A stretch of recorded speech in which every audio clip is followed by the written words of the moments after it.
He played a crucial role in scaling brands like Alex and Annie, helping take them from 500K to over 22 million in sales. Big is not always better, right? When you get large, things start to you really start to feel the cracks in the foundation, let's say, right? Because now you're really building something big. Started right with Alex and Ani, built something big, and then all of a sudden you start to realize people get greedy. People have thoughts of grandeur.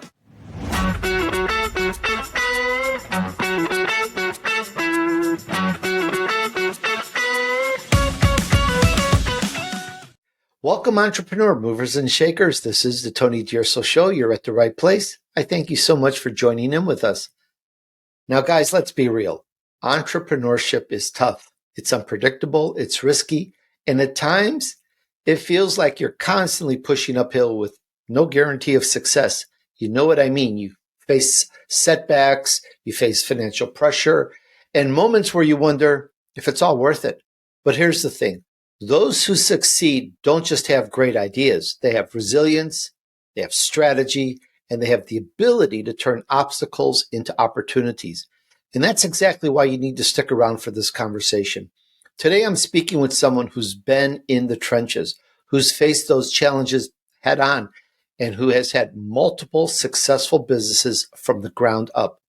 Michael Mota is the founder and CEO of Atom Media and VirtualCons. But before that, he started as an educator. Then he used his skills and vision to break into the world of business and marketing in a very big way. He played a crucial role in scaling brands like Alex and Annie, helping take them from 500K to over 22 million in sales. And he's worked with major names like the Smithsonian and Benjamin Moore Paints, and his companies have landed on Inc.'s list of fastest growing businesses.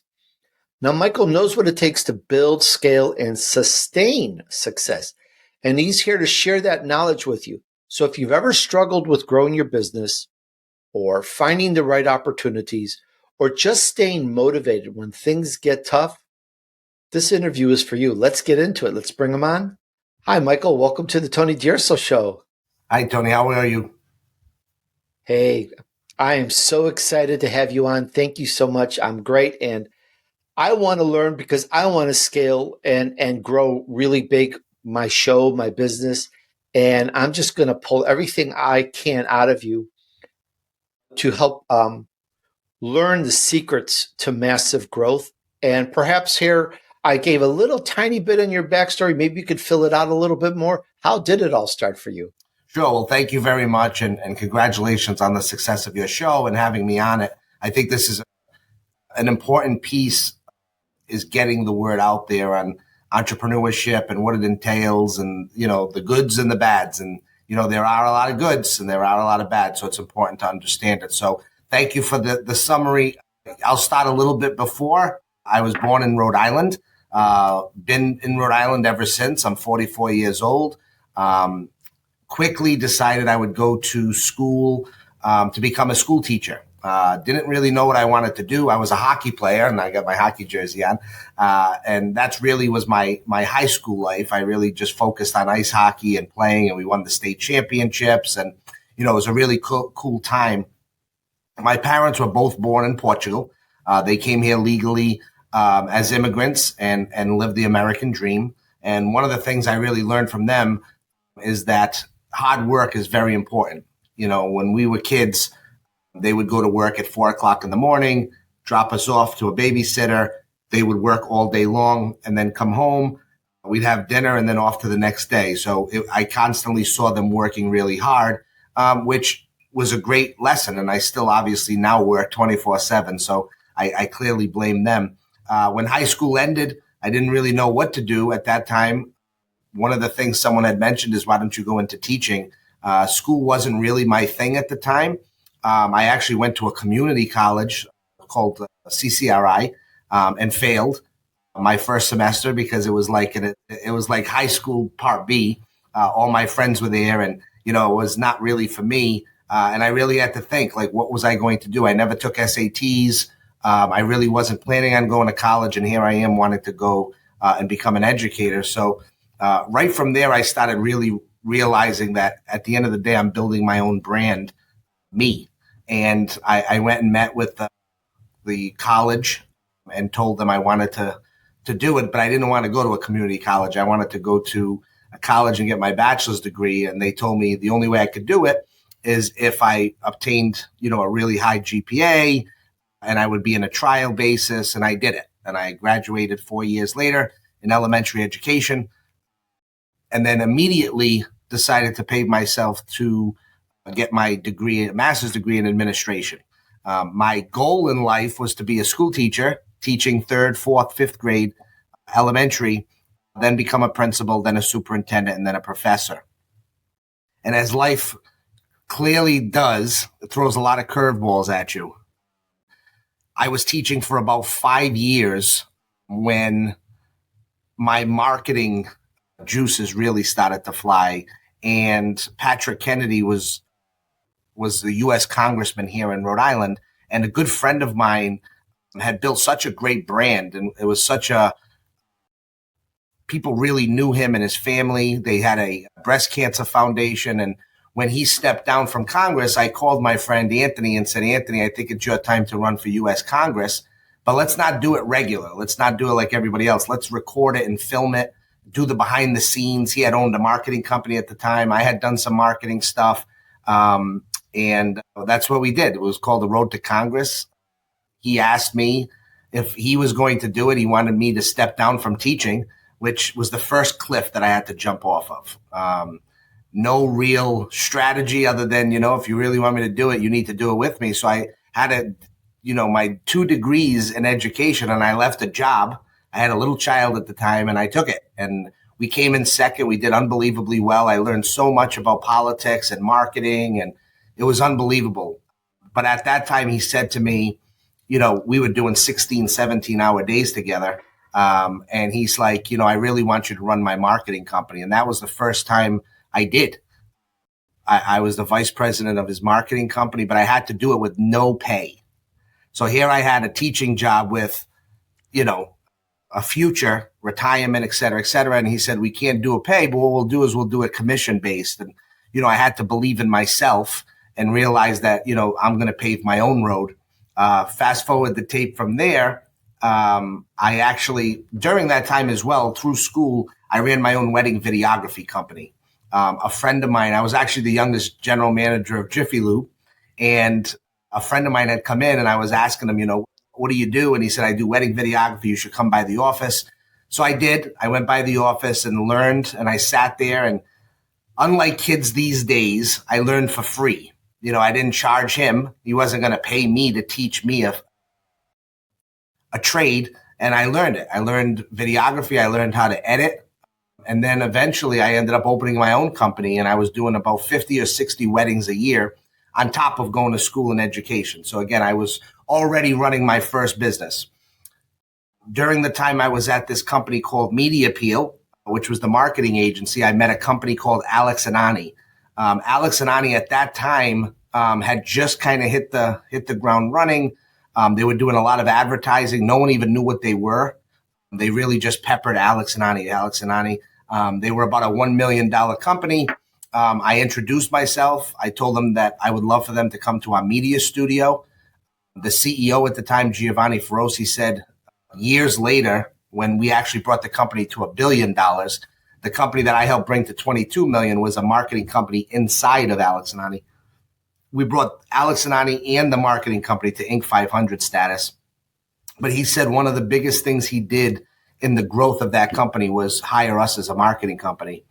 So he hired us. It was 2 meetings. He came in. He tells that, he was going to come in just to kind of be nice. He didn't want a Rhode Island company. He wanted to think outside the box, big New York firm. But he hired us after 2 visits, and we just hit the ground. It was crazy. It was like a freight train. We went from $1 million in sales to 75 million in sales. During that time, we went to Israel on a trade mission, and we became so close that I knew my future would be tied to Alex and Ani. So when I came back, I convinced the gentleman, Anthony, who ran for office, who really had political aspirations, that the best move he could do was to sell the company to Alex and Ani, and I could bring the whole company over. And I did. I helped structure a deal. It was a $2 million acquisition. And Michael, yes, aside from perhaps that the money is good for marketing and Yeah. it can be very, very good, what kept you going at it? What was it about the marketing as opposed to earlier your dream was teaching and you did that? What was it that made you go into where you're doing and stay there? What was the purpose behind that? Well, teaching again wasn't something that I wanted to do all my life. I loved it. I love teaching. I love kids. I did really good at it. My first year, I was given an award for my teaching abilities. But when I jumped off the cliff, obviously I saw a lot of things in the world, right? So teaching is great, but you're inside a room. You have to ask permission to go to the bathroom. You're sitting in the classroom for 6 hours. And my mind doesn't really work that way. That's why I always wanted to be a principal so I could do more than that. But then when I started to see the amount of money that could be made and the events that we were going to, and Alex and Ani was a young jewelry company. For those that don't know, we actually sold positive energy. That's really what we were known for. It was through jewelry, but we sold messaging. So it was all marketing. And obviously I like to say born for marketing. That's my tools that I was given. So when I was able to use them, I traveled all over the world. I did Super Bowl ads. As you mentioned, as my future went on with Alex and Ani, we created an internal marketing company called Seven Swords, and that we did our marketing for Alex and Ani. And then what we did is take those skills and market for other companies. For example, the paper store who sold Alex and Ani jewelry. We would do their marketing because they saw such a growth. We grew the company to $1 billion, but we actually had a status that it was going to be worth $3 billion. So we really, really went fast. And in this little state of Rhode Island, that's big. We brought the jewelry capital back. I don't know if you know this. Rhode Island was the jewelry capital of the world. And we brought manufacturing back. So we had something really special for about three to 4 years. But yeah, I think it was the seeing what's out there, traveling the world, and it just never got me back to going to the teaching route. Once you kind of taste the ability to do it differently in the business world. Now, continuing my story. Oh, go ahead. We're speaking with Michael Mota. We're talking about the secrets to massive growth, and you can find him at michaelmota.com. Michael, we know how to spell that. Mota is MOTA.com. michaelmota.com. And back to you, Michael. We're talking about the transition from educator to entrepreneurship. Sure. So at this point, I'm vice president of marketing. I saw such growth; it was unbelievable. But like anything else, there's a lot of trials and tribulations with growth. It looks good from the outside and sexy. We were working with Morgan Stanley to bring the company public, but we also had an owner. And an owner at the time who was probably being told, you're getting paid a lot of money, but you might be able to make some changes and make even more money. So there was a split, and that split was the CEO was terminated, Giovanni, who I was a part of his team. And once that happened, I was terminated as well alongside him. Now the company's bankrupt, so I'll let you finish that story. But we were a hockey stick, no pun intended. We were growing at rapid rates. We were in Forbes. Fastest growing companies.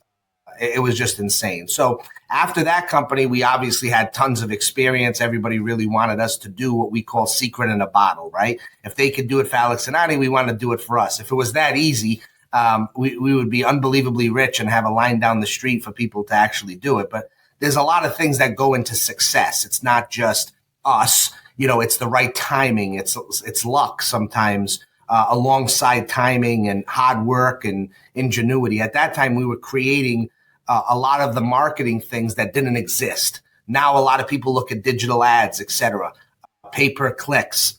That was at the beginning of all of that. So we had to kind of find a way to hang with the big boys and girls, but only have a smaller budget.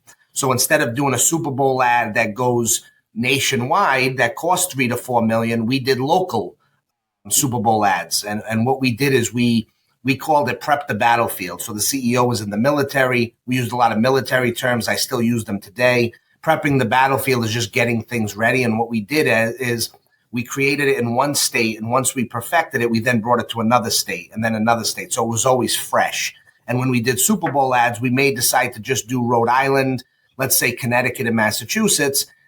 In 3 states, it could cost you $250,000, not $3 million. However, to the world, if you're in those 3 states, it looks like you're in the Super Bowl. Things like that really revolutionized marketing. So again, fast forward the tape after Alex and Ani, we had decisions to make. Giovanni, again, who was the CEO at the time, he took over a company called Benris, which was a watch company from the military days. And I opened up Atom Media Group. So this is my second, actually technically third business. My first business was wedding videography, which I did from scratch. I ran the whole thing. I did all the editing. I did all the shooting. And I was really well known because in Rhode Island at that time, there was only 2 or 3 wedding videographers, and I was one of them. My second company was Rhode Island Mobile Media, which was the advertising trucks. So the advertising trucks that were like U-Haul trucks, and the sides were all glass and the ads would run. I ran that company. And then here's my third one, which was Atom Media. Now, Atom, everything starts from a single atom is our title saying, and that's my name backwards. So MOTAATOM, Atom Media Group. And I was a marketing company. So when I left Alex and Ani, I took all my clients with me. Again, another fork in the road. I had to decide, do I take a severance? They offered me a 6-month severance. Again, little children in the house, no more teaching, no more comfortability of having a company Mercedes vehicle and company card. I was off. I had to decide, what do I do? Do I sign 6-month severance? But I have to sign off that I'm going to do any marketing and I can't talk to any customers, etc. Or do I tell them no and I open up my own company? And there was a lawsuit that was involved because they were doing things they shouldn't. But at that point, I decided to take another jump. So that was my second jump off the cliff with no parachute, no money other than what I saved up. But I opened up my own Atom Media Group and I brought my customers with me. So I did work for the Smithsonian Institution. We did a lot of videography work. Benjamin Moore Paints, we did their global initiative video, and a ton of other things that we did in the marketing side. Again, continuing this snowball, one thing leads to another. And in marketing, you really have a decision to make. Marketing is unique, right? So marketing has many different facets to it. There's the creativity of it. There's how do you get people to know who you are? You could be the best company in the world, but if nobody knows who you are, it means nothing. So there's a lot that goes into marketing. So you have to decide, do I want to spend my time and effort building someone else's brand, right? Vis-a-vis Alex and Ani. And then you saw what happened there, right? We helped build it to a company where it was an unbelievable company, but we were just as easy to get fired as anybody else. So we put all that effort in there. And then what did we end up with? A lot of memories and a lot of lessons. So you have to decide, do you want to spend your time building somebody else's brand, or do you want to spend your time and your tools creating your own brand? So at that point, I made a decision that instead of taking on clients where I was going to give them all of my secret sauce, I was going to create my own brands. And at that time, there was a venue in Rhode Island that was available. And I loved doing events, and obviously marketing and promotions goes into events. So we were brought that opportunity. We spent $1.7 million to renovate a space in Rhode Island, and that became Skyline at Water Place, which was an event venue unlike anything in New England. It took my wedding days and all the technologies that I did when I was there into this one beautiful venue right on the water. And then I started doing events, big events. And one of the events that I did was a night with the Sopranos. Now, if you can see in the background, I have a ton of Soprano things and memorabilia. So funny story, and really how it really took off my career. And again, so strange when you look back and think what really did it. You know, I had no thoughts of anything of this sort coming together, and it did. This could be where I'm kind of going with it, is with all the marketing you've done. Maybe that's what you're leading into now is, what's your best moments? What do you think is the best? The creme de la creme is, you've hit it. This is taking you to an even another level. Is that where we're going here? Because yeah, this is when things really started to explode.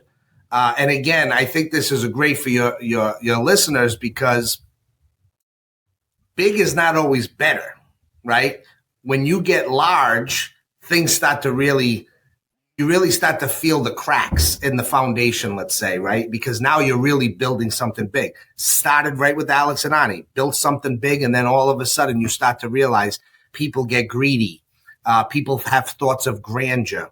You start to realize that, employees become difficult. We started with 20 employees at Alex and Ani, then we had 1,000 employees. Very difficult. It's a whole nother ballgame. 20 guys and girls in a basement fighting every day to succeed to 1,000 people in beautiful offices, and people don't know what it was like to sit down and have to do it. So I have this event called Skyline. I have this passion for The Sopranos, and I did this event called The Night with the Sopranos. I had 4 Sopranos there. I was the host. It really was a passion project for me. We sold out. It was amazing. Long story short, that night I posted all the photos, and it was quite the night. We had spaghetti dinner. It was really cool. And again, a fan of The Sopranos myself, this was, a fan's opportunity to do something cool. I got paid to do it, and it was at my venue. I get a call from a gentleman from where was he from? From out of state. And he had said, listen, I saw that you had The Sopranos, or 4 of The Sopranos on your venue. I run the largest in the world Soprano aficionado page. We have over 1 million fans, and we've always been talking about doing a big event. Can you help? So I did some thinking, and I said, look, if I'm going to do anything, and this is another, again, tip, it takes almost as much time to do something large as it does to do something small. So sometimes it's better to just do the big thing, right? So I said, if we're going to do it, we're going to do this big. It's going to be the biggest event in history, and we're going to do it together. So long story short, 2 guys came together. It ended up being 3 partners, and it was the biggest event in history. It was in 2019. It was called Sopranos Con, con being convention, just like Comic Con. We brought people from all over the world. It was a 9-month road to success. We were on all kinds of shows. Jimmy Fallon, we met Gary Vee. We were on Barstool Sports. It was unbelievable. We sold out, lines out the door, and it was just 2 days, 55 cast members. We flew people from all over the world to be at this event, and we made history. And that was the spark that really got me out there. I was flying in jets. You could see behind me some of the private jets, and I got to meet so many celebrities, and I became, somewhat of a celebrity in that world. And the future was paved for me. I started Mob Movie Con, which is mob movies. We did it in Atlantic City. At that time, they reached out to us because they heard the success. We did the first ever Mob Movie Awards, and everything was going unbelievably well. Skyline was going well. Atom Media was going well. Sopranos Con was going well. And then the pandemic hit. And everything shut down. That's probably where I was going next. Is you've been at such a pinnacle of success, and I don't usually think in negatives, but I'm thinking, with such success, what was your worst? Was there a bad time that you've hit? Was there a big rock in the road, and how did you handle it? So, what low point or big failure came? What was the biggest failure? Was that it? The pandemic? Did that just, for a lot of people, it did. It just changed. Here it comes. Now this is like the perfect storm. So everything's going well. Huge successes. We're going to do this all over the world. We're going to take this on the road. We're going to take it overseas, because Sopranos, what people don't understand is Sopranos was one of the biggest TV shows in history. And really what we did is we harped on the fact that people love to spend time with people that like the same thing. So if you like to golf, you and I probably can spend all day talking about golf.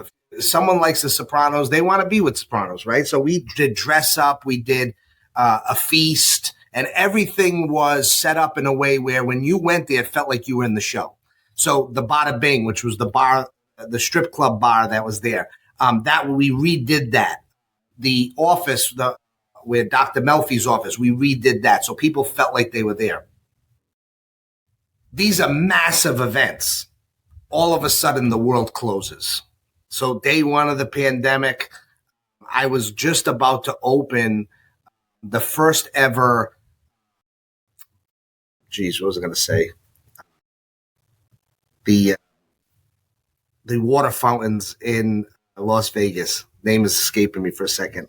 Bellagio, yeah. So we were going to do a Bellagio-style fountain right at Skyline. The mayor was going to do a ribbon cutting. Everything was good. All of a sudden, I get a call, and they said, there's something going on. People are getting sick. We have to cancel. Everything went to be a disaster. Every day, we didn't know what was going to happen. Now, I had just morphed into doing events, weddings over 100, and events over 10,000. And what are the two things you couldn't do anymore? Is be with anybody. So we watched this go for a few days and a few days and a few days, and we started to cancel events, etc. And then I had to make a decision. We're into this thing almost a month. We don't know if the world's going to ever open again. People are dying. Last thing they want to be thinking about is going to an event. I have all these employees, et cetera, et cetera. And like in most business, you have to sometimes reinvent yourself. What reason? It doesn't matter. It could be anything. A global pandemic, that's one. And I called my team and I said, listen, guys, we're going to be in this thing for a long haul. We're going to start something totally different. We're going to create something called VirtualCon. And what we're going to do is link people from all over the world. And we already had an idea that we wanted to build an app. And this app would allow somebody from Ethiopia to come to the event, even though it's in New Jersey. We knew we were going to do it. This just so happened to speed things up because, again, we didn't know if we'd ever be in live again. So I dealt with that. I opened up a restaurant during the pandemic. And the reason why I did is because Wayne Gretzky said you got to skate where the puck is going to be. So I used the time wisely. And what I did is I took my staff that does mostly events and I brought them over to a restaurant as things were starting to loosen up. And while I'm doing that, I'm building an app. And this app is, again, going to link people from all over the world to come together. And it has some features like Cameo where you could get celebrity autographs. You could talk one-on-one just like you and I. You could have chat sessions. Again, everything you do at a convention, but do it globally. So the next convention we have, rather than 15,000 people, 10 million people could attend. So we did all of that. We created our own cryptocurrency because during that time that we're in 2021, 22, NFTs are coming out, and we're just going bonkers. We took lemons and we started making lemonade, and everything was great. So that was the first, we're way up, we're way down. And then things started to pick up a little bit and things were good. And all of a sudden, a reporter from the Boston Globe had been chasing me for roughly about 7 years, believe it or not, from my Alex and Ani days. And she's an investigative reporter, and she really did a number on the CEO of Alex and Ani and completely trashed him as a person, etc. They did this. She decided to do the same thing to me. So all of a sudden, my publicly traded company, which is another company I became a president of, my cryptocurrency, my VirtualCon, everything I put many, many years together, she decided that she was going to write 22 articles in 6 months and pretty much try to destroy everything that I ever did. And that was my lowest point because I realized that no matter how hard you work, no matter how hard you build, it doesn't take much, especially during that time frame, for someone to say something that's not true and it completely comes falling down. And that was my lowest point. I want to make sure I understand this because was there some retribution? And I'm Italian. I was born in Sicily. Sometimes I'm a little silly. You helped make the mob even more famous than ever. Was there some retribution? Was there something that you said incorrect? Because I don't know your story. I'm just curious. Yeah. Why would someone to spend that kind of time? That means there's money behind it. Somebody's paying them. There's a reason. And usually I've seen people, unfortunately, I've known people, I shouldn't say I've seen them, but I've known people that purposely found any dirt they could on a company and wrote and put it in the press like crazy to drop and crash their stocks so that they could buy it back. And they were They were lauded as, successful bazillionaires. And all they did was tank other companies. And it was just like, to believe that people do that. But yeah, there's people that do that as a business. So that's what comes to mind. Was she trying to tank you for some monetary gain later on? All great questions. And like every great movie and great story, there is going to be a climax here, right? So during this time, again, I go back about 7 years ago. She did the same thing to the CEO of Alex Anani. So let's just break that down a little bit. Here's a guy who brought a company from $1 million to $1 billion. Phenomenally smart guy. Went to the Wharton School. I traveled a lot with him. He was in my wedding. I still talk to him today.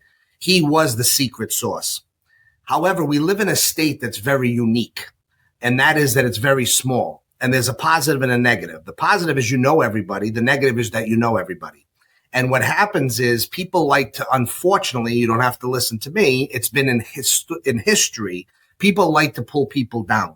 If they see people up, they want to be there. They think they're the ones that did it. They think they had to have done something. We live in and again, I don't want to get into politics, but we live in a very unique time frame, especially these last 2 years. And I think that you and your audience will really find it kind of cool how this all morphed together at the end. You had asked what my lowest point was. That was my lowest. But then I'm going to get to you where my highest is. And that is I had to make a decision whether or not when the first article, and again, to give the viewers a little bit of information, because then you can Google this stuff. Providence Journal is the newspaper in the state of Rhode Island. When Alex Anani was around, let's call it 10 or 11 years ago, that was the main newspaper. That's where this person used to work. She then came after Alex Anani and Giovanni at that time and tried to come after me, and I still have the emails, but couldn't get anything on me. She scathed him for 3 or 4 years, like completely destroyed anything. I mean, you could just read it. Fast forward the tape.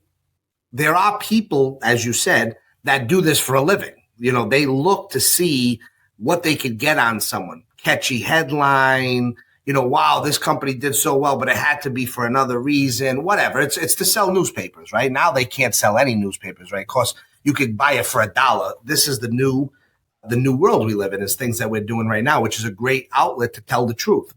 So fast forward the tape. I'm doing all these cool things. I'm meeting all these mob actors. This woman decides that she's going to paint me as a mobster and a con man. And the funny thing is, I'm not Italian. I'm actually 100% Portuguese. I've actually never been in a fight my whole life. I've never been arrested. I've never done a drug, and I've never done any alcohol. Not that I say anything bad about what people choose to do. That's just me. She completely painted me as someone completely different. And it came out in the Boston Globe. And the reason why it came in the Boston Globe is because she was hired at the Boston Globe Rhode Island division. Because, again, they didn't have a lot of newspapers they were selling. So in people's eyes, they're like, wow, this guy's in the Boston Globe. Not really. I'm in the Rhode Island division, but this person drummed up all of this stuff. So I had a choice to make. What do? This big thing comes out. She painted a picture that I was a mobster, saying that I took this and people were after me, et cetera, et cetera. And really, my brand that I just spent 41 years to build tanked. All the people that hated me hate me more. All the people that love me know it's all bullshit. But at the end of the day, it is what it is. I had my attorney reach out. We tried to slow it down. She kept going and going and going. So the reason why I say now, I had to use my marketing abilities to figure out what am I going to do here.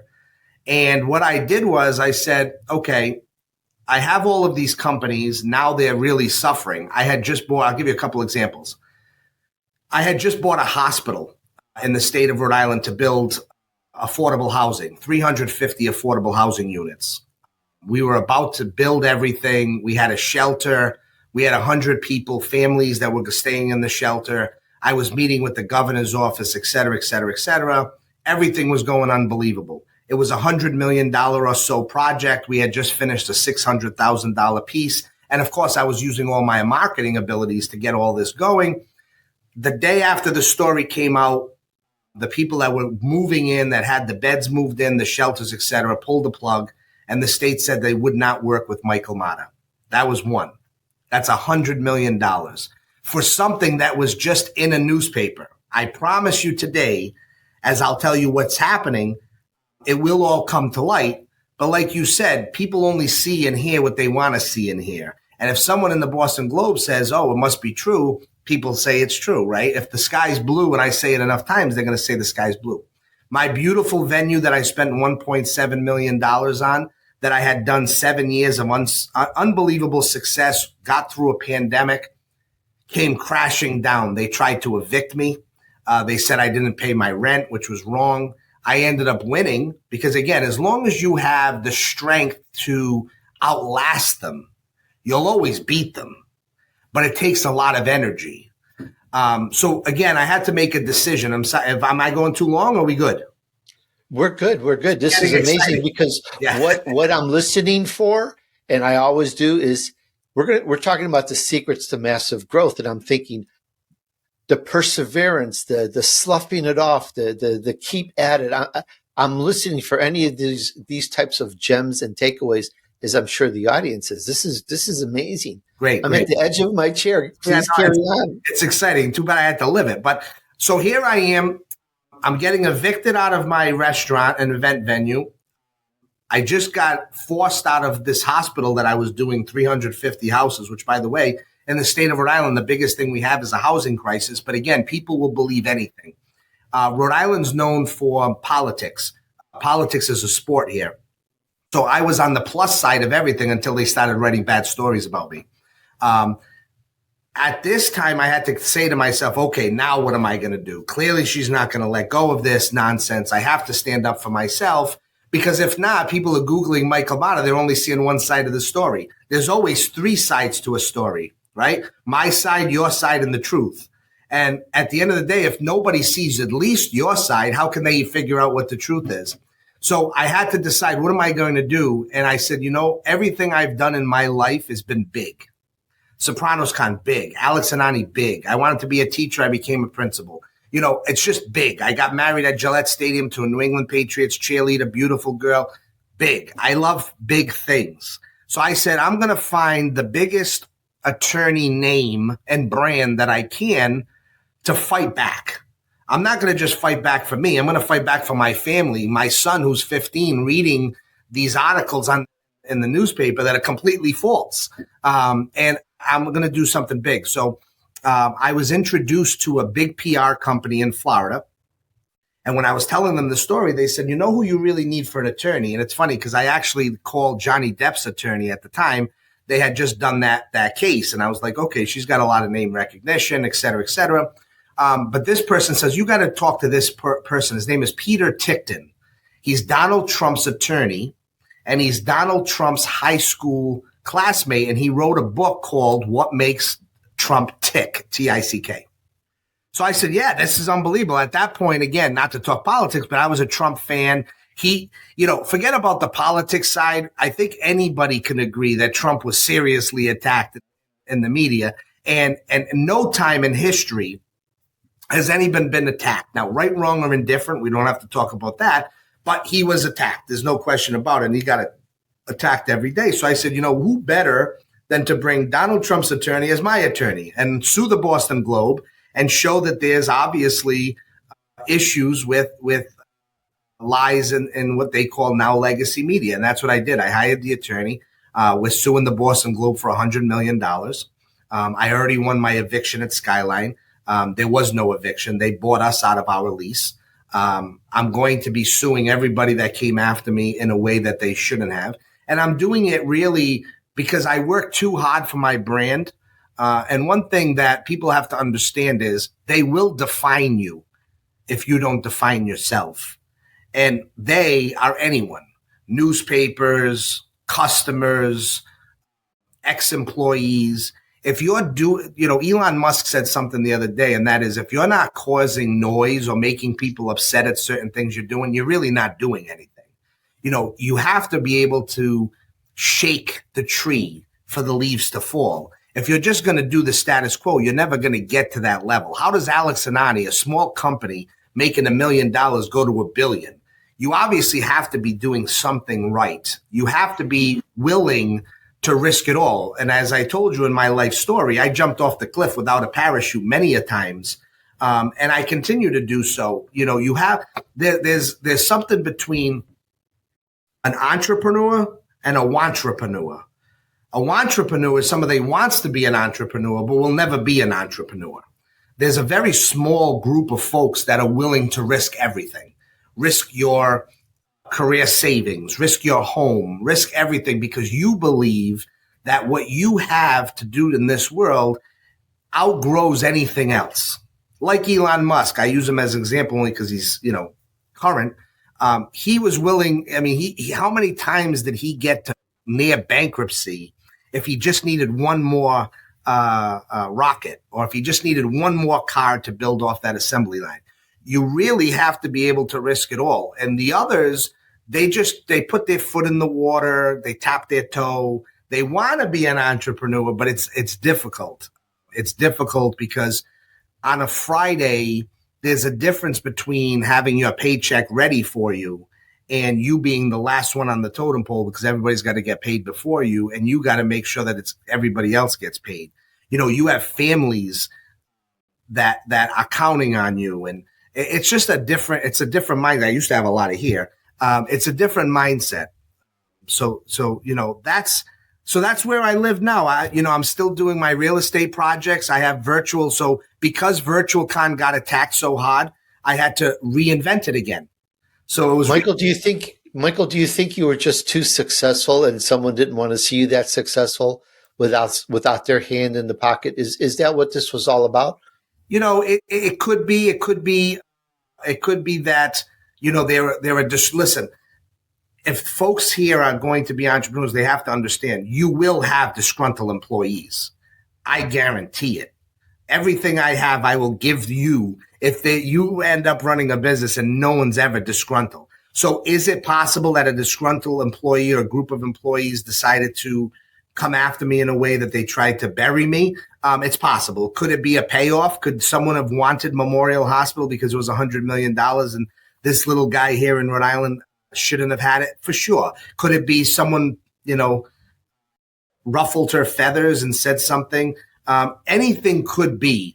I think that when I look back, it couldn't have been at a better time in history because everything is being questioned right now, right? So let me give you a little something. So when, again, I was a Trump fan, I hired Trump's attorney, this going last year, now an election is happening. So most people wanted to see who's going to be the president, And for me, selfishly, I wanted Donald Trump to win. And I wanted him to win. Forget about politics. Of course, we could talk about that at another time. But let's just talk about my own reasoning. And that is, here's a business guy that's very successful, constantly gets attacked. And he's saying that the media is untrue. And all you have to do is watch CNN or Fox News. They'll tell the same story two different ways. You have no idea who to believe. Everything's a lie. Either everything's a truth or a lie, but it could be told differently. I could sit here and tell you something and you could believe it 100%. Someone else could tell you a different way at 100%. So that victory for me was so pivotal because I knew that I was going to be able to ride that wave. And when he won, a weight was lifted off my back because it's not about winning the $100 million. Trust me, I want to win the $100 million. It's not about them offering an apology and taking all the stories down because trust me, I want them to take all the stories down.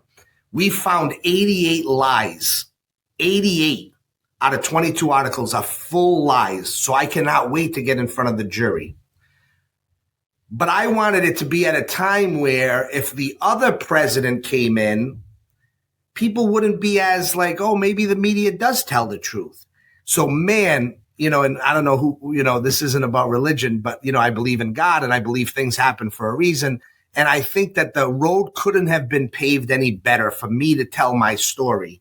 And that's where we are. So again, it's been a lot of ups and downs. And I tell people all the time when they look at business, I said, you're going to have a lot of ups and you're going to have a lot of downs. Just hope you have more ups than you have downs. Absolutely amazing. Once again, this is Michael Mota. We're talking about the secrets to massive growth. You can find him at michaelmota.com. That's Michael, MOTA.com. Michael, great advice, great information. I don't even know how to comment yet on the attacks that you have, but because I know enough about you and what I know enough about you, you're going to come out well. You're going to come out well. Plus, I mean, when you have faith in God, that kind of takes care of everything, doesn't it? That's really what it is, and you always got to look at yourself. See, being an entrepreneur, you're really by yourself. Okay. Yes, it's all about your team and how you build it. But at the end of the day, you're the top guy or girl. And when shit hits the fan, it's on you. You got to figure it out. And sometimes they're very lonely days and there's lonely nights, and you go home and you say, my God, I should have stayed teaching. I could have had a nice salary. I could have had the summers off. What in the world am I doing? And then you start to question yourself. But, you got to have something. Either it be a faith of God, it could be whatever you believe in. You have to have something that you got to root yourself in and say, there's a reason why I'm doing what I'm doing and how I'm doing it. The bigger you get, the more lawsuits you're going to have. It's just inevitable. I was on a mediation yesterday, and a good friend of mine. Okay, I'm sorry. Nope, that's totally fine. Just a great, exciting interview. I really, really appreciate it. I just want to thank you again for coming on and sharing this with you. I know you're going to fare well, and I believe you're going to fare well. That's how it seems to me. No question. It's just a matter of persistence. If you persist, and if what you're doing is correct and true, then you're going to win. That's it. The winners will always come. Success is the biggest equalizer. Thank you so much, Michael. I really, really appreciate that. And here we go. Here's a special thank you for those that listened to the end. And would you do us a favor? Can you share this with a few friends to help them too? All right. Let's use this and let's help you move on your journey to success. Thanks. Remember, guys, just take action. Success awaits those who persevere and remain steadfast despite the odds, just like we're talking about. Sow good seeds, do good deeds, and join me on the next episode of The TonyDUrso Show.